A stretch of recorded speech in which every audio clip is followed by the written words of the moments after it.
നവോത്ഥാന മുന്നേറ്റ ചരിത്രത്തിലെ ദീപ്ത വ്യക്തിത്വങ്ങളിലൊന്നായ ശ്രീ കുമാരഗുരുദേവൻ്റെ സ്മൃതി ദിനമാണ് ഇന്ന്. ജാതി വിവേചനത്തിന് അതീതമായ സാമൂഹ്യ സമത്വത്തിൻ്റെ സന്ദേശം പടർത്തിക്കൊണ്ട് അടിച്ചമർത്തപ്പെട്ട വലിയൊരു വിഭാഗം ജനങ്ങളെ ഉണർത്തിയെടുത്ത നവോത്ഥാന നായകനായ പൊയ്കയിൽ ശ്രീ കുമാരഗുരുദേവൻ ആധുനിക കേരളത്തെ രൂപപ്പെടുത്തുന്നതിൽ വഹിച്ച പങ്ക് എടുത്തു പറയേണ്ടതുണ്ട്. ജാതിമത വിവേചനങ്ങളില്ലാത്ത മനുഷ്യത്വപൂർണമായ സമൂഹത്തെ സൃഷ്ടിച്ചെടുക്കാനുള്ള പോരാട്ടങ്ങൾക്ക് വറ്റാത്ത പ്രചോദനമാണ് ആ സ്മൃതി. ഇന്ന് നമ്മുടെ സംസ്ഥാനത്ത് 121 പേർക്കാണ് കോവിഡ് ബാധ സ്ഥിരീകരിച്ചത്. 79 പേർ രോഗമുക്തി നേടി. 24-ന് മഞ്ചേരി മെഡിക്കൽ കോളേജിൽ മരണമടഞ്ഞ തമിഴ്നാട് സ്വദേശി അരസാഗരൻ്റെ സ്രവപരിശോധന കോവിഡ് പോസിറ്റീവാണെന്ന് ഇന്ന് ഫലം വന്നിട്ടുണ്ട്. രോഗം ബാധിച്ചവരിൽ 78 പേർ വിദേശത്തു നിന്ന് വന്നവരാണ്. 121-ൽ 78 പേര്. മറ്റ് സംസ്ഥാനങ്ങളിൽ നിന്ന് 26 പേര്. സമ്പർക്കം വഴി 5 പേര്. ഹെൽത്ത് വർക്കർമാർ 3 പേര്. CISFകാർ 9 പേരുണ്ട്. തൃശ്ശൂർ 26. ഈ പരിശോധനാ ഫലം പോസിറ്റീവായവരുടെ ജില്ല തിരിച്ച കണക്കാണ്. തൃശ്ശൂർ 26, കണ്ണൂർ 14, മലപ്പുറം 13, പത്തനംതിട്ട 13, പാലക്കാട് 12, കൊല്ലം 11, കോഴിക്കോട് 9, ആലപ്പുഴ, എറണാകുളം, ഇടുക്കി 5 വീതം, കാസർഗോഡ്, തിരുവനന്തപുരം 4 വീതം.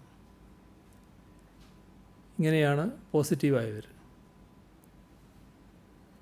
നെഗറ്റീവായവരുടെ ജില്ല തിരിച്ച കണക്ക്: തിരുവനന്തപുരം 3, കൊല്ലം 18, ആലപ്പുഴ, കോട്ടയം 8 വീതം, എറണാകുളം 4, തൃശ്ശൂർ 5, പാലക്കാട് 3, കോഴിക്കോട് 8, മലപ്പുറം 7, കണ്ണൂർ 13, കാസർഗോഡ് 2. കഴിഞ്ഞ 24 മണിക്കൂറിനകം 5244 സാമ്പിളുകൾ പരിശോധിച്ചു. ഇതുവരെ 4311 പേർക്കാണ് രോഗം സ്ഥിരീകരിച്ചത്. ചികിത്സയിലുള്ളത് 2057 പേരാണ്. 1,80,617 പേരാണ് നിരീക്ഷണത്തിലുള്ളത്. 2662 പേർ ആശുപത്രികളിലാണ്. ഇന്ന് മാത്രം 281 പേരെ ആശുപത്രിയിൽ പ്രവേശിപ്പിച്ചു. എല്ലാ ഇനത്തിലുമായി ഇതുവരെ 2,24,727 ആളുകളിൽ നിന്നാണ് സാമ്പിളുകൾ ശേഖരിച്ച് പരിശോധനയ്ക്കയച്ചത്.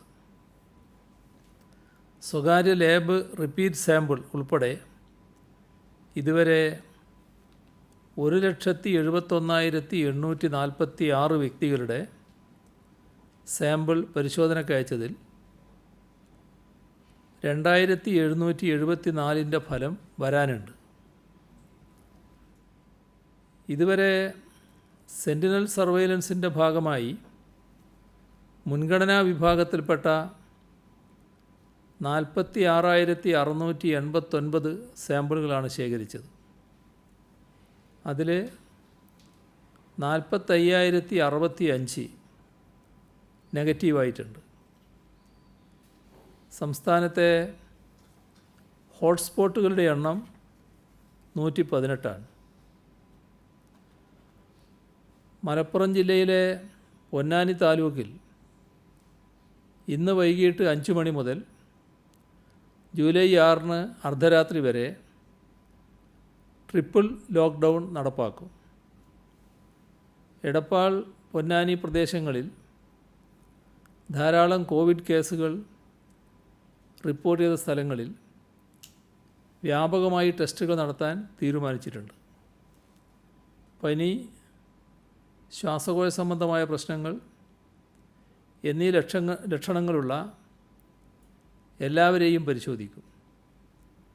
അതിനു പുറമെ ആരോഗ്യ പ്രവർത്തകർ, ആശുപത്രി ജീവനക്കാർ, ബാങ്ക് ജീവനക്കാർ, ട്രാൻസ്പോർട്ട് ഹബ്ബുകൾ, ഓട്ടോ ടാക്സി ഡ്രൈവർമാർ എന്നിവർക്ക് ലക്ഷണമില്ലെങ്കിൽ കൂടി പരിശോധന നടത്തും. മാർക്കറ്റുകളിലും കോവിഡ് പരിശോധന നടത്തും. കോഴിക്കോട്, മഞ്ചേരി, തൃശ്ശൂർ മെഡിക്കൽ കോളേജുകളിൽ നിന്നുള്ള മെഡിക്കൽ ടീമിനെ ഈ പ്രദേശങ്ങളിൽ നിയോഗിക്കും. അടുത്ത 3 ദിവസം ക്ലസ്റ്റർ സോണിൽ വിശദമായ പരിശോധനയും വീടുതോറുമുള്ള സർവേയും നടത്താൻ നിർദ്ദേശം നൽകിയിട്ടുണ്ട്. തീവ്ര രോഗബാധ കണ്ടെത്തിയ പ്രദേശങ്ങളിൽ കുറഞ്ഞത് 10,000 പരിശോധനകൾ നടത്തും. കേസുകളുടെ എണ്ണം കൂടുകയും അതിനനുസൃതമായി കൂടുതൽ കണ്ടെയ്ൻമെൻറ്റ് സോണുകൾ ഉണ്ടാവുകയും ചെയ്യുന്ന സാഹചര്യമാണ് നിലവിലുള്ളത്. ഉറവിടം കണ്ടെത്താൻ സാധിക്കാത്ത കേസുകൾ ഉണ്ടാകുന്ന പ്രദേശങ്ങളിൽ ക്ലസ്റ്ററുകൾ രൂപം കൊള്ളുന്നുണ്ടോ എന്ന് പരിശോധിക്കാനും അത് സംഭവിക്കാതിരിക്കാനുള്ള നടപടികൾ സ്വീകരിക്കാനുമാണ് ശ്രമിക്കുന്നത്. കൃത്യമായ ഒരു ക്ലസ്റ്റർ മാനേജ്മെൻറ്റ് സ്ട്രാറ്റജി നടപ്പിലാക്കുന്നുണ്ട്. അതിനായി കേസുകളും അവയുടെ കോൺടാക്റ്റുകളും ഒരു പ്രദേശത്ത് എങ്ങനെ വിതരണം ചെയ്യപ്പെട്ടിരിക്കുന്നു എന്ന് മനസ്സിലാക്കി കണ്ടെയ്ൻമെൻറ്റ് സോണുകൾ പ്രഖ്യാപിക്കും. ആ പ്രദേശത്തേക്ക് കടക്കുന്നതിനും ഇറങ്ങുന്നതിനും കഴിയുമെങ്കിൽ ഒരു വഴി മാത്രം ഉപയോഗിക്കുന്ന രീതിയിൽ അവിടേക്കുള്ള വരവും പുറത്തോട്ടുള്ള പോക്കും കർശനമായി നിയന്ത്രിക്കും. വീടുകൾ സന്ദർശിച്ച് ശ്വാസകോശ സംബന്ധമായ മറ്റ് രോഗങ്ങൾ ബാധിച്ചവരുണ്ടോ എന്ന് കണ്ടെത്തി അവർക്ക് ആൻറ്റിജൻ ടെസ്റ്റുകൾ നടത്തും. പോസിറ്റീവ് കേസുകൾ കണ്ടെത്തിയാൽ കോൺടാക്റ്റ് ട്രേസിംഗ് ആണ് അടുത്ത ഘട്ടം. അതുപോലെ കണ്ടെയ്ൻമെൻറ്റ് സോണുകളിൽ കേസുകളുടെ എണ്ണം പെരുകുന്ന സ്ഥിതിവിശേഷം ഉണ്ടാവുകയാണെങ്കിൽ അതിനെ നേരിടാനുള്ള സർജ് പ്ലാനും തയ്യാറാക്കിയിട്ടുണ്ട്. അത്തരം സാഹചര്യത്തിൽ രോഗികളെ ആശുപത്രികളിൽ കൊണ്ടുവരുന്നത് തൊട്ട് ആശുപത്രികളിൽ ആവശ്യമായ സൗകര്യങ്ങൾ ഒരുക്കുന്നതുവരെയുള്ള എല്ലാ കാര്യങ്ങളും ഉൾക്കൊള്ളുന്ന വിശദമായ പ്ലാനാണത്. ഇത്തരത്തിൽ രോഗവ്യാപനം തടയാനും ഉണ്ടായാൽ നേരിടാനുമുള്ള പരമാവധി മുൻകരുതലുകൾ നമ്മൾ യഥാസമയം എടുക്കുന്നുണ്ട്. ജനങ്ങളുടെ ആത്മാർത്ഥമായ സഹകരണമുണ്ടെങ്കിൽ മാത്രമേ ഇത് നമുക്ക് കാര്യക്ഷമമായി നടപ്പിൽ വരുത്താൻ സാധിക്കും. എല്ലാവർക്കും അറിയാവുന്നതുപോലെ LDF സർക്കാർ 5ാം വർഷത്തിലേക്ക് കടന്ന ഘട്ടമാണിത്. എന്നാൽ ഇത്തവണ വാർഷികാഘോഷങ്ങളൊന്നും വേണ്ട എന്ന് വെച്ചു. സർക്കാരിൻ്റെ നേട്ടങ്ങൾ എണ്ണിപ്പറയാൻ ഇല്ലാത്തതുകൊണ്ടല്ല വാർഷികാഘോഷം ഉപേക്ഷിച്ചത്. മനുഷ്യരാശി ഒരു മഹാമാരിയെ നേരിടുന്ന ഘട്ടമായതുകൊണ്ടാണ്. COVID-19-നെതിരായ പോരാട്ടത്തിൽ മറ്റെല്ലാം മാറ്റിവെച്ച് നാം ഒറ്റക്കെട്ടായി അണിനിരക്കുകയാണ്. അതിൻ്റെ ഫലവും ഉണ്ടായിട്ടുണ്ട്. ലോകത്ത് സമ്പത്ത് കൊണ്ടും ആധുനിക സൗകര്യം കൊണ്ടും ഉന്നതിയിൽ നിൽക്കുന്ന രാഷ്ട്രങ്ങൾ പോലും കേരളത്തിലേക്ക് ഉറ്റുനോക്കുകയാണ്. കോവിഡ് പ്രതിരോധത്തിൽ നമ്മുടെ സംസ്ഥാനത്തിൻ്റെ നേട്ടങ്ങൾ അന്താരാഷ്ട്ര ഏജൻസികളും ലോകമാധ്യമങ്ങളും തുറന്ന് അംഗീകരിക്കുകയാണ്. ഇത്തരമൊരു ഘട്ടത്തിൽ കോവിഡ് പ്രതിരോധം പുതിയ തലത്തിലേക്ക് എത്തിയ അവസരത്തിൽ പ്രത്യേകിച്ചും മറ്റേതെങ്കിലും അജണ്ടയ്ക്ക് പിന്നാലെ പോകാൻ സർക്കാരിന് താൽപ്പര്യമില്ല. എല്ലാ ഊർജവും ജനങ്ങളുടെ സംരക്ഷണത്തിനായി വിനിയോഗിക്കപ്പെടണം എന്നതാണ് സർക്കാരിൻ്റെ കാഴ്ചപ്പാട്. പ്രതിപക്ഷവും ഈ പോരാട്ടത്തിൽ കൂടെ ഉണ്ടാവണമെന്നാണ് ആഗ്രഹിക്കുന്നത്. അതിനുള്ള ശ്രമങ്ങളാണ് തുടക്കം മുതൽ സർക്കാർ നടത്തിയത്. ദൗർഭാഗ്യവശാൽ പ്രതിപക്ഷം ആ നിലക്കല്ല നീങ്ങുന്നത്. സർക്കാരിനെ എതിർക്കുന്നത് സ്വാഭാവികമാണ്. എന്നാൽ സർക്കാരിൻ്റെ കോവിഡ് പ്രതിരോധത്തെ തുരങ്കം വെക്കാനും ഏത് നടപടിയെയും തെറ്റായി ചിത്രീകരിച്ച് വികൃതമാക്കാനുമാണ് ശ്രമമുണ്ടാകുന്നത്. സർക്കാരിൻ്റെ തുടക്കം മുതൽ നിഷേധാത്മക നിലപാടാണ് പ്രതിപക്ഷം സ്വീകരിച്ചത്. നാടിൻ്റെ വികസനം മുൻനിർത്തി സർക്കാർ സ്വീകരിച്ച എല്ലാ നടപടികളെയും അന്ധമായി എതിർത്തു. പ്രളയം വന്നപ്പോൾ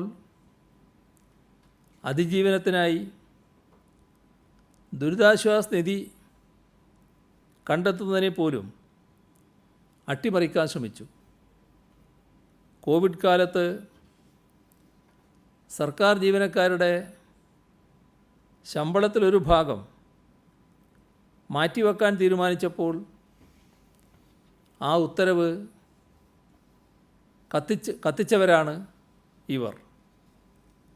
ജനങ്ങൾ പ്രതിസന്ധിയിലായാലും നാടിൻ്റെ വഴിമുട്ടിയാലും സർക്കാരിനെ ആക്രമിച്ചാൽ മതി എന്ന മാനസികാവസ്ഥയിലാണ് അവരെത്തിയത്. അതിൻ്റെ ഒരു ഉദാഹരണമാണ് കഴിഞ്ഞ ദിവസം ടെക്നോസിറ്റിയിൽ കളിമൺ ഖനനം നടത്തുന്നുവെന്നും അത് അഴിമതിയാണ് എന്നും ആരോപിച്ച് പ്രതിപക്ഷ നേതാവ് രംഗത്തെത്തിയത്. ഒരു മാധ്യമം അത്തരമൊരു വാർത്ത പ്രസിദ്ധീകരിച്ചതിന് പിന്നാലെ പ്രതിപക്ഷ നേതാവും BJP സംസ്ഥാന അധ്യക്ഷനും ഏകോദര സഹോദരങ്ങളെപ്പോലെ ടെക്നോസിറ്റിയിലേക്ക് ഓടിയെത്തി അഴിമതി ആരോപണം ഉന്നയിച്ചു. ടെക്നോസിറ്റിക്ക് വേണ്ടി ഏറ്റെടുത്ത സ്ഥലത്ത് കളിമണ്ണുണ്ട് എന്നത് ശരിയാണ്. അത് ഖനനം ചെയ്യണമെന്ന് ആളുകൾ ആഗ്രഹിക്കുന്നുമുണ്ടാകാം. എന്നാൽ സർക്കാർ അക്കാര്യത്തിൽ ഒരു തീരുമാനവും എടുത്തിട്ടില്ല. പള്ളിപ്പുറം ടെക്നോസിറ്റി വക ഭൂമിയിൽ കളിമൺ നല്ല നിലയിൽ ലഭ്യമാണ്. ടെക്നോസിറ്റി സ്ഥലത്ത് നിന്നും സോഫ്റ്റ് സോയിൽ എടുത്ത് പകരം ഹാർഡ് സോയിൽ നിക്ഷേപിക്കാനുള്ളൊരു നിർദ്ദേശം Kerala clays and ceramics products എന്ന പൊതുമേഖലാ സ്ഥാപനം നേരത്തെ മുന്നോട്ട് വച്ചിരുന്നു. അന്ന് ഒരു ഉദ്യോഗസ്ഥതല സമിതിയെ ഖനനം സംബന്ധിച്ച സാധ്യതകൾ പഠിച്ച് റിപ്പോർട്ട് സമർപ്പിക്കാൻ നിശ്ചയിച്ചു. വ്യവസായ വകുപ്പ് director, mining and geology director, techno park CEO എന്നിവരടങ്ങുന്ന ആ സമിതി പരിശോധന നടത്തി. നിർദ്ദേശം അംഗീകരിക്കേണ്ടതില്ല എന്നാണ് തീരുമാനിച്ചത്. സർക്കാർ തലത്തിൽ കളിമൺ ഖനനത്തിന് അനുമതി നൽകാനുള്ള യാതൊരു തീരുമാനവും കൈക്കൊണ്ടിട്ടില്ല. ഇതിലെങ്ങനെയാണ് അഴിമതി ആരോപിക്കാൻ കഴിയുന്നത്? കാളപെറ്റോ എന്ന് കേൾക്കുമ്പോൾ കയറെടുക്കുന്നത് പഴഞ്ചൊല്ലിലുള്ളൊരു കാര്യമാണ്. ഇവിടെ നമ്മുടെ പ്രതിപക്ഷം കയറെടുക്കുകയല്ല, പാല് കറക്കാൻ തന്നെ ഓടുന്നതാണ് കാണുന്നത്. ഇതുവരെ ഉന്നയിച്ച ഒരു ആരോപണവും ക്ലച്ച് പിടിച്ചിട്ടില്ല. 5-ാം വർഷം എന്തെങ്കിലും പറഞ്ഞ് പുകമറ സൃഷ്ടിക്കാൻ ശ്രമിക്കുന്നത് ആ ജാള്യം മറച്ചുവെക്കാനും സർക്കാരിൻ്റെ പ്രവർത്തനങ്ങളെ എങ്ങനെയെങ്കിലും തളർത്താൻ കഴിയുമോ എന്ന് നോക്കാനുമാണ്. പത്രസമ്മേളനം വിളിച്ച് ഒരടിസ്ഥാനവുമില്ലാത്ത ആരോപണങ്ങൾ ഉന്നയിക്കുക, കുറച്ച് ദിവസം അതുതന്നെ ചർച്ചയാക്കാൻ ശ്രമിക്കുക, ഒടുവിൽ ഒന്നും തെളിയിക്കാനാവാതെ വാക്ക് മാറ്റിപ്പറഞ്ഞ് പിന്മാറുക. ഇതാണ് ബഹുമാന്യനായ പ്രതിപക്ഷ നേതാവ് നടത്തുന്ന അഭ്യാസം. ഇതിനു മുൻപ് അദ്ദേഹം ഉന്നയിച്ച ആരോപണങ്ങളും അതിൽ നിന്നുള്ള നിരുപാധിക പിന്മാറ്റവും കഴിഞ്ഞ ദിവസം തന്നെ നാം കണ്ടല്ലോ. ഒടുവിൽ അദ്ദേഹം ഉന്നയിച്ചത് സംസ്ഥാനത്ത് മൊബിലിറ്റി ഹബ്ബ് സംബന്ധിച്ച DPR തയ്യാറാക്കാൻ പ്രൈസ് വാട്ടർ ഹൗസ് കൂപ്പേഴ്സ് എന്ന കമ്പനിയെ ഏൽപ്പിച്ചത് ക്രമരഹിതമായിട്ടാണ് എന്നാണ്. ഞായറാഴ്ച അസാധാരണ പത്രസമ്മേളനം വിളിച്ച് പ്രതിപക്ഷ നേതാവ് ഒരു കാര്യം പറയുമ്പോൾ സ്വാഭാവികമായും ഗവൺമെൻറ്റിന് അത് അവഗണിക്കാൻ പറ്റില്ല, വ്യക്തത വരുത്തേണ്ടി വരും. അതിന് നമ്മുടെ ആകെ കുറേ സമയം നഷ്ടപ്പെടും. ഇപ്പോൾ അങ്ങനെ വെറുതെ സമയം നഷ്ടപ്പെടുത്തേണ്ട ഒരവസ്ഥയിലല്ല നമ്മുടെ നാട് നിൽക്കുന്നത്. കോവിഡ് ബാധ അനുദിനം വർദ്ധിക്കുകയാണ്. അതിൻ്റെ ഭീഷണിയിൽ നിന്ന് ജനങ്ങളെ രക്ഷപ്പെടുത്താൻ കയ്യും മെയ്യും മറന്ന് പ്രവർത്തിക്കേണ്ടതുണ്ട്. ദുരാരോപണങ്ങളും കുപ്രചരണങ്ങളും കൊണ്ട് ഇത്തരമൊരു ഘട്ടത്തിൽ ഇറങ്ങിത്തിരിക്കുന്നത് നാടിനും ജനങ്ങൾക്കും പ്രയോജനകരമല്ല എന്ന് മാത്രം ഈ ഘട്ടത്തിൽ പറഞ്ഞു വെക്കട്ടെ. എന്തായാലും വസ്തുതകളുമായി ഒരു തരത്തിലും പൊരുത്തപ്പെടാത്ത കാര്യങ്ങളാണ് ആരോപണമെന്ന നിലയിൽ പ്രതിപക്ഷ നേതാവ് ഉന്നയിച്ചത്. ഇ മൊബിലിറ്റി സർക്കാരിൻ്റെ നയമാണ്. പുതിയ കാലത്ത് വൈദ്യുതി വാഹനങ്ങളുടെ ഉപയോഗം വർദ്ധിപ്പിക്കാൻ തന്നെയാണ് തീരുമാനിച്ചിട്ടുള്ളത്. 2022 10 ലക്ഷം വൈദ്യുതി വാഹനങ്ങൾ നിരത്തിലിറക്കണമെന്നാണ് ആലോചിച്ചിട്ടുള്ളത്.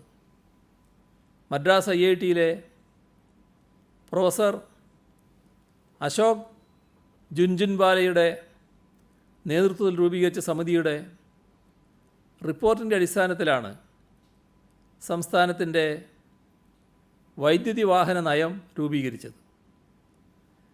നയം രൂപീകരിക്കുന്നത് നടപ്പാക്കാനാണ്. സംസ്ഥാനത്ത് വൈദ്യുതി വാഹനങ്ങൾ വർദ്ധിച്ച തോതിൽ വേണമെന്നത് സർക്കാരിൻ്റെ ദൃഢനിശ്ചയമാണ്. ഇതൊക്കെ ഏതെങ്കിലും തോന്നലുകളുടെ അടിസ്ഥാനത്തിൽ നടപ്പാക്കേണ്ടതല്ല.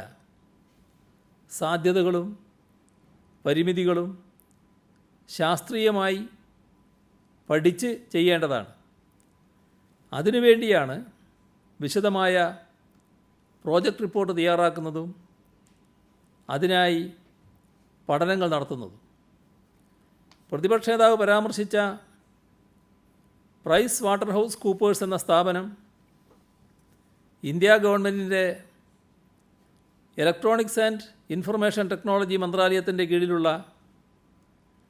National informatics centre services incorporated NICSI എന്ന ചുരുക്കപ്പേരിൽ അറിയപ്പെടുന്നത് അവരെംപാനൽ ചെയ്തിട്ടുള്ള സ്ഥാപനമാണ്.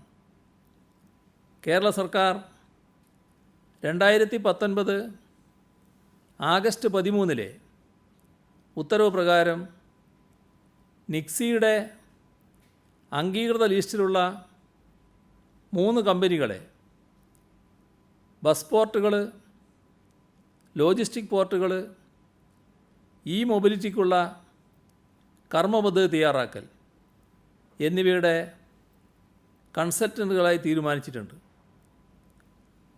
അവ ഏതാണെന്നും പറയാം.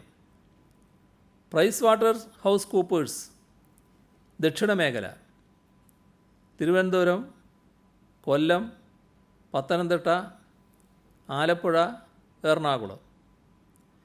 KPMG advisory services private limited മധ്യമേഖല, Kottayam, Idukki, Thrissur, Palakkad, Malappuram. Ernst and Young global ഉത്തരമേഖല, കോഴിക്കോട്, കണ്ണൂർ, വയനാട്, കാസർഗോഡ്. പ്രതിരോധ മന്ത്രാലയവും ആഭ്യന്തര മന്ത്രാലയം തുടങ്ങി കേന്ദ്ര മന്ത്രാലയങ്ങളുടെയും ICMR ഉൾപ്പെടെയുള്ള മർമ്മപ്രധാന സ്ഥാപനങ്ങളുടെയും കൺസൾട്ടൻസി ചെയ്തുകൊണ്ടിരിക്കുന്ന കമ്പനിയാണ് PwC എന്നുകൂടി ഈ ഘട്ടത്തിൽ ചൂണ്ടിക്കാണിക്കട്ടെ. 2020 ഫെബ്രുവരി 20 ഗതാഗത വകുപ്പ് ഉത്തരവ് പ്രകാരം ഈ 3 കമ്പനികളുടെയും ബസ് പോർട്ടുകളുടെ കൺസൾട്ടൻ്റായും പ്രൈസ് വാട്ടർ ഹൗസ് കൂപ്പേഴ്സിനെ വൈദ്യുത വാഹന ഉൽപ്പാദന ഇക്കോസിസ്റ്റത്തിൻ്റെ ലോജിസ്റ്റിക് പോർട്ടുകളുടെയും കൺസൾട്ടൻ്റായും തീരുമാനിച്ചു. ഓരോ ബസ് പോർട്ടുകൾക്കും 2,15,00,000 രൂപ നികുതി പുറമെയാണ്. ലോജിസ്റ്റിക് പോർട്ടുകൾക്ക് 2,09,00,000 രൂപ നികുതി പുറമെയാണ്. ഈ മൊബിലിറ്റിക്കായി 82,00,000 രൂപ. ഇങ്ങനെയാണ് വകയിരുത്തിയത്. ഇതിലൊന്നും ഒരു അസ്വാഭാവികതയുമില്ല. നടപടിക്രമങ്ങൾ കൃത്യമായി പാലിച്ചുകൊണ്ട് തന്നെയാണ് ഈ കാര്യങ്ങൾ ചെയ്തിട്ടുള്ളത്. ട്രാൻസ്പോർട്ട് വകുപ്പ്, പ്ലാനിങ്, ധനകാര്യ വകുപ്പുകൾ എന്നിവിടങ്ങളിലെ പരിശോധനയ്ക്ക് ശേഷമാണ് ഫയലിൽ അന്തിമ തീരുമാനമുണ്ടായത്. സെബി വിലക്കിയ കമ്പനിക്കാണ് കരാർ കൊടുത്തത് എന്ന ആക്ഷേപവും തീർത്തും അടിസ്ഥാനരഹിതമാണ്. കേന്ദ്ര സർക്കാരിൻ്റെ ഏജൻസിയായ നിക്സി എംപാനൽ ചെയ്ത Pricewaterhouse Coopers private limited consulting കമ്പനിയാണ്. അതിന് സെബിയുടെ വിലക്കില്ല. വിലക്കുണ്ട് എന്ന് പറയുന്നത് Pricewaterhouse and company Bangalore LLP എന്ന ഓഡിറ്റ് സ്ഥാപനത്തിനാണ്.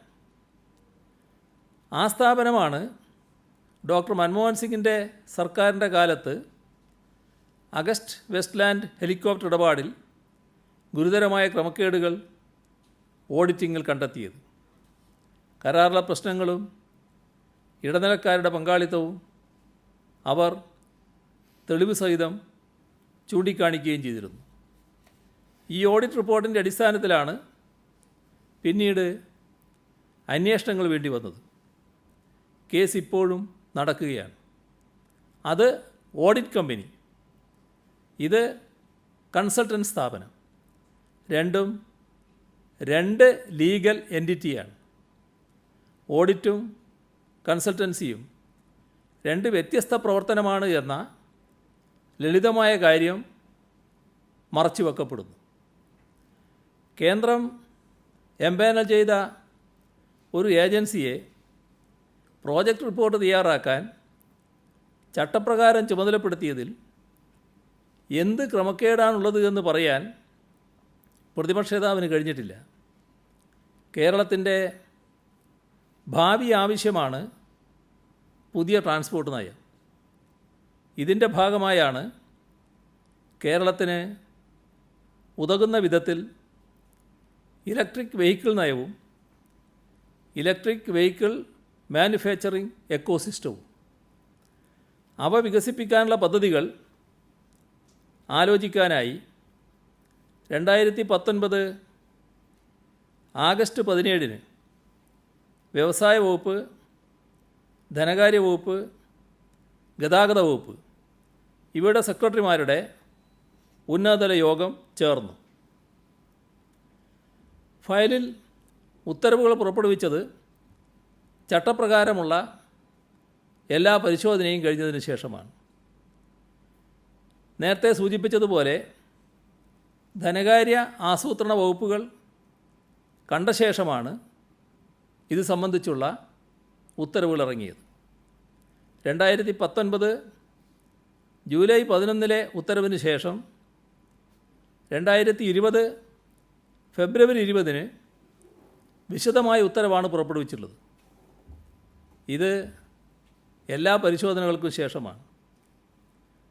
പരിസ്ഥിതി സംരക്ഷണവും പശ്ചാത്തല സൗകര്യ വികസനവും സമന്വയിച്ച് കൊണ്ടുപോകുന്ന സർക്കാർ സമീപനം സുതാര്യമാണ്. അടിസ്ഥാനരഹിതമായ ആരോപണങ്ങൾ ഉന്നയിച്ചതുകൊണ്ട് സർക്കാർ ഇതിൽ നിന്ന് പിന്തിരിയാൻ പോകുന്നില്ല. വെല്ലുവിളികൾക്കിടയിൽ കേരളത്തിൻ്റെ സമ്പദ്ഘടനയെ മുന്നോട്ട് നയിക്കാനുള്ള എല്ലാ നടപടികളും സർക്കാർ ചട്ടങ്ങൾ പാലിച്ചുകൊണ്ട് കൈക്കൊള്ളും. ചില അനുഭവങ്ങൾ നാം ഇവിടെ ഓർക്കേണ്ടതുണ്ട്. കിഫ്ബി എന്നത് മലർപ്പൊടിക്കാരൻ്റെ സ്വപ്നവും ഉഡായിപ്പുമാണ് എന്നൊക്കെയായിരുന്നു പ്രതിപക്ഷ നേതാവ് പല വേദികളിലും പറഞ്ഞത്. എന്നാൽ ഇപ്പോൾ കിഫ്ബി അതിൻ്റെ പ്രഖ്യാപിത ലക്ഷ്യങ്ങൾ പൂർത്തീകരിച്ചു തുടങ്ങിയപ്പോൾ അദ്ദേഹം മിണ്ടുന്നില്ല. പ്രഖ്യാപിത ലക്ഷ്യവും പിന്നിട്ട് പ്രഖ്യാപിത ലക്ഷ്യം 50,000 കോടിയായിരുന്നല്ലോ. 56,000 കോടി രൂപയുടെ പദ്ധതികൾക്കാണ് കിഫ്ബി അനുമതി നൽകി കഴിഞ്ഞത്. ഇതിൽ 18,500 കോടിയുടെ പദ്ധതികൾ ടെൻഡർ ചെയ്തു കഴിഞ്ഞു. അതിൽ തന്നെ 16,000 കോടി രൂപയുടെ പദ്ധതികൾ നിർമ്മാണം ആരംഭിച്ചു. അംഗീകരിച്ച പദ്ധതികളിൽ 5,400 കോടി രൂപയുടെ ബില്ലുകൾ പാസാക്കി കഴിഞ്ഞു. എല്ലാ നിയോജക മണ്ഡലങ്ങളിലും 5 കോടി രൂപ വീതം ചെലവഴിച്ച് ഓരോ സ്കൂളുകൾ രാജ്യാന്തര നിലവാരമുള്ള മികവിൻ്റെ കേന്ദ്രങ്ങളാക്കി മാറ്റുന്ന ഈ പ്രക്രിയ ഈ ഡിസംബറോടെ പൂർത്തീകരിക്കുകയാണ്. ഈ മഹാമാരിയുടെ കാലത്ത് നമ്മുടെ വിദ്യാലയങ്ങളെ സജ്ജമാക്കാൻ സെക്കൻഡറി, ഹയർ സെക്കൻഡറി തലത്തിലെ 45,000 ക്ലാസ് റൂമുകളാണ് ഹൈടെക്കാക്കി മാറ്റിയത്. രാജ്യത്തിൻ്റെ മറ്റ് സംസ്ഥാനങ്ങളിൽ നിന്ന് തീർത്തും വ്യത്യസ്തമായ രീതിയിൽ ഈ മഹാമാരിയുടെ കാലത്ത് നമ്മുടെ വിദ്യാഭ്യാസ രംഗം സജീവമായി നിൽക്കുന്നതിനിടയാക്കിയതാണിത്.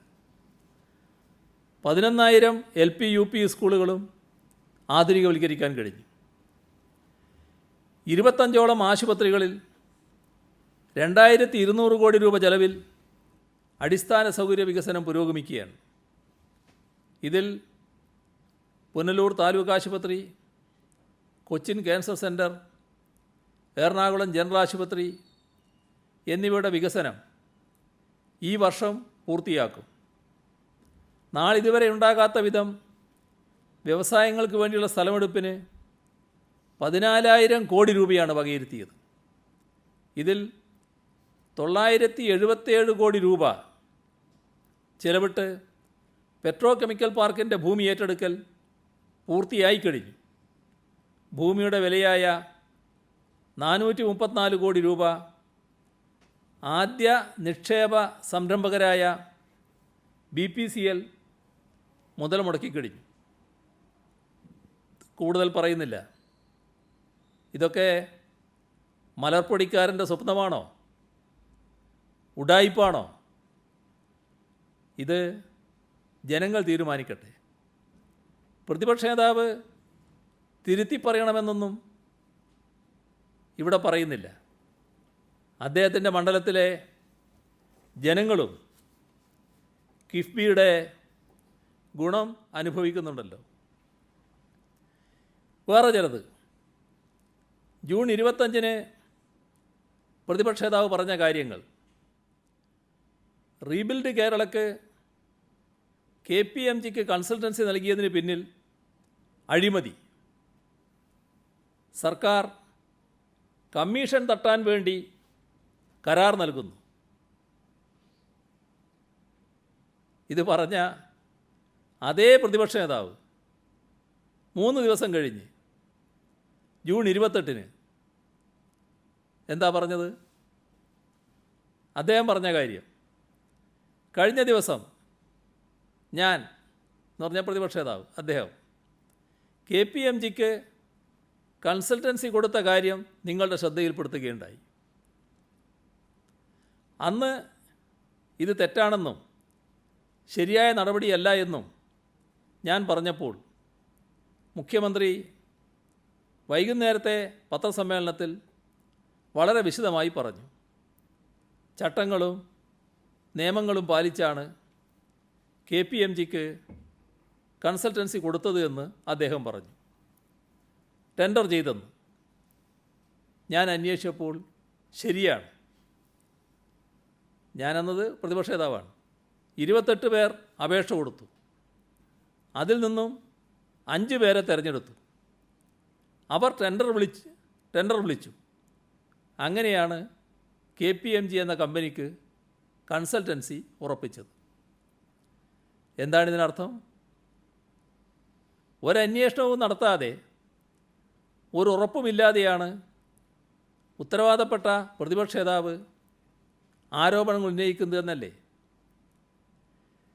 ഇനി മറ്റൊരു ഉദാഹരണം. ഏപ്രിൽ 15-ന് അദ്ദേഹം പറഞ്ഞു, ഇപ്പോൾ നമുക്കറിയാൻ കഴിഞ്ഞത് റേഷൻ കാർഡ് ഉടമകളായ 87 ലക്ഷം പേരുടെ ഡാറ്റ ഇവർക്ക് ഓൾറെഡി പോയിട്ടുണ്ട് എന്നുള്ളതാണ്. ചുരുക്കത്തിൽ ആരോഗ്യ ഡാറ്റയും വ്യക്തിഗത വിവരങ്ങളും സ്പ്രിംഗ്ലർ എന്ന കമ്പനിക്ക് കച്ചവടം ചെയ്തു കൊടുത്തിരിക്കുകയാണ്. ജൂൺ 25-ന് അദ്ദേഹം നിങ്ങളുടെ ചോദ്യത്തിന്, മാധ്യമപ്രവർത്തകരുടെ ചോദ്യത്തിന് പറഞ്ഞ കാര്യം നോക്കുക. മാധ്യമപ്രവർത്തകർ ചോദിക്കുകയാണ്, 85 ലക്ഷം റേഷൻ കാർഡ് ഉടമകളുടെ വിവരം ചോർത്തി നൽകി എന്ന ആരോപണത്തിൽ ഉറച്ചു നിൽക്കുന്നുണ്ടോ? ഉത്തരം: അത് ഉപയോഗിക്കുന്നില്ല എന്ന് ഗവൺമെൻറ് പറഞ്ഞപ്പോൾ ഓക്കെ, ഞാനത് അംഗീകരിക്കുന്നു. ഇങ്ങനെയല്ലേ എല്ലാ കാര്യങ്ങളും സംഭവിക്കുന്നത്? ഒരു ഉറപ്പ് വേണ്ടേ? ഇതൊരു സംസ്ഥാനത്തിൻ്റെയും 3.5 കോടി ജനങ്ങളുടെയും കാര്യമല്ലേ? അതിൽ മിനിമം ഉത്തരവാദിത്വമെങ്കിലും കാണിക്കണമെന്ന് മാത്രമേ എനിക്ക് പ്രതിപക്ഷ നേതാവിനോടും അദ്ദേഹത്തെ ഉപദേശിക്കുന്നവരോടും അഭ്യർത്ഥിക്കാനുള്ളൂ. 3 മുതൽ 6 വയസ്സ് വരെയുള്ള കുട്ടികളുടെ സമഗ്ര വികസനം ലക്ഷ്യമിട്ട് വനിതാ ശിശുവികസന വകുപ്പ് കിളിക്കൊഞ്ചൽ എന്ന പേരിൽ വിനോദ വിജ്ഞാന പരിപാടി ആരംഭിക്കുകയാണ്. സീഡിറ്റിൻ്റെ സാങ്കേതിക സഹായത്തോടെ ജൂലൈ 1 മുതൽ വിക്ടേഴ്സ് ചാനലിൽ പരിപാടി സംപ്രേഷണം തുടങ്ങും. രാവിലെ 8 മണിക്ക് ആരംഭിച്ച് അരമണിക്കൂർ നീണ്ടു നിൽക്കുന്ന തരത്തിലാണ് പരിപാടി ഒരുക്കുന്നത്. കുട്ടികൾക്ക് വീടുകളിൽ നിന്ന് പുറത്തിറങ്ങി കളിക്കാനിപ്പോൾ കഴിയാത്ത സാഹചര്യമാണല്ലോ. അത്തരമൊരു സാഹചര്യത്തിൽ അവരുടെ ശാരീരിക മാനസിക വികാസം ഉറപ്പിക്കാൻ ഈ പരിപാടി ഉതകും. കൂട്ടുകാരുമായി കളിച്ചുല്ലസിക്കാൻ സാധിക്കാത്ത സാഹചര്യമാണ് നിലനിൽക്കുന്നത്. സ്വാഭാവികമായും കുട്ടികളിലെ പിരിമുറക്കം അതൊഴിവാക്കി ഭാഷാവികാസം, ക്രിയാത്മക ആസ്വാദനശേഷി, വൈജ്ഞാനിക വികാസം, ശാരീരിക ചലന വികാസം, വ്യക്തിപരവും സാമൂഹികവുമായ വികാസം ഇവയെല്ലാം ഉറപ്പാക്കുകയാണ് പരിപാടിയുടെ ലക്ഷ്യം. വ്യക്തിത്വ രൂപീകരണം ലക്ഷ്യം വെച്ചുള്ള പരിപാടി കുഞ്ഞുങ്ങൾക്കൊപ്പമിരുന്ന് കാണുന്നതിനും പ്രയോജനപ്പെടുന്നതിനും മാതാപിതാക്കളും സവിശേഷ ശ്രദ്ധ നൽകേണ്ടതാണ്. ഇന്നത്തെ ഘട്ടത്തിൽ സഹായം നൽകുന്നത് മറൈൻ ഫോറം തിരുവനന്തപുരം കേരള പോലീസിന് 400 റെയിൻകോട്ട്, 650 PPE കിറ്റ് എന്നിവ കൈമാറിയിട്ടുണ്ട്. VHSE നാഷണൽ സർവീസ് സ്കീം വിദ്യാർത്ഥി വളണ്ടിയർമാർ 300ഓളം പഞ്ചായത്തുകളിലേക്ക് 1.5 ലക്ഷം ബ്രേക്ക് ദ ചെയിൻ ഡയറി നിർമ്മിച്ച് നൽകുമെന്നറിയിച്ചു. ദുരിതാശ്വാസ സഹായം കോഴിക്കോട് ജില്ലാ സഹകരണ ആശുപത്രി ആദ്യ ഗഡു 11,68,000 രൂപ. ISRO പെൻഷനേഴ്സ് അസോസിയേഷൻ രണ്ടാം ഗഡു 7 ലക്ഷം രൂപ. അപ്പോൾ ആകെ കൈമാറിയത് 12 ലക്ഷം രൂപ. കശുവണ്ടി വികസന കോർപ്പറേഷൻ തൊഴിലാളികളും ജീവനക്കാരും 5,25,000 രൂപ. പഴയ കുന്നുമ്മൽ ഗ്രാമപഞ്ചായത്ത് 5 ലക്ഷം രൂപ. നെല്ലിമൂട് വനിതാ സഹകരണ സംഘം 2,64,480 രൂപ.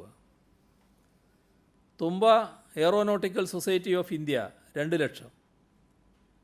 DYFI കിഴക്കേ ചമ്പാട് യൂണിറ്റ് ടീം കുന്നോത്ത് പീടിക വാട്സപ്പ് കൂട്ടായ്മ എന്നിവർ ചേർന്ന് ബിരിയാണി ചാലഞ്ചിലൂടെ സമാഹരിച്ച 1,01,000 രൂപ. വയനാട് ഇക്കോ ടൂറിസം അസോസിയേഷൻ 1 ലക്ഷം രൂപ.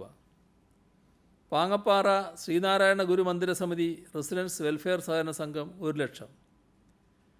കോടിയേരി ശ്രീമുദ്ര കലാകായിക സാംസ്കാരിക സമിതി 60,425. ഈസ്റ്റ് മൊകേരിയിലെ EMS സ്മാരക വായനശാല 51,134. SFI Uzhamalakkal local committee newspaper കളക്ഷനിലൂടെയും ബിരിയാണി ചാലഞ്ചിലൂടെയും സമാഹരിച്ച 20,000 രൂപ. Manaveeyam Theruvidam cultural collective Manaveeyam street library 27,000 രൂപ. ഈഴവൻകരി കിഴക്ക് പാടശേഖരം ആലപ്പുഴ 11,112 രൂപ. KSRTC പാപ്പനംകോട് ഡിപ്പോയിലെ താൽക്കാലിക കണ്ടക്ടർമാർ 10,001 രൂപ. കല്ലുവിള അംഗനവാടി വാർഷിക നടത്തിപ്പിനായി മാറ്റിവെച്ച 10,000 രൂപ. ഇത്രയും കാര്യങ്ങളാണ് ഇന്ന് പങ്കുവെക്കാനുള്ളത്.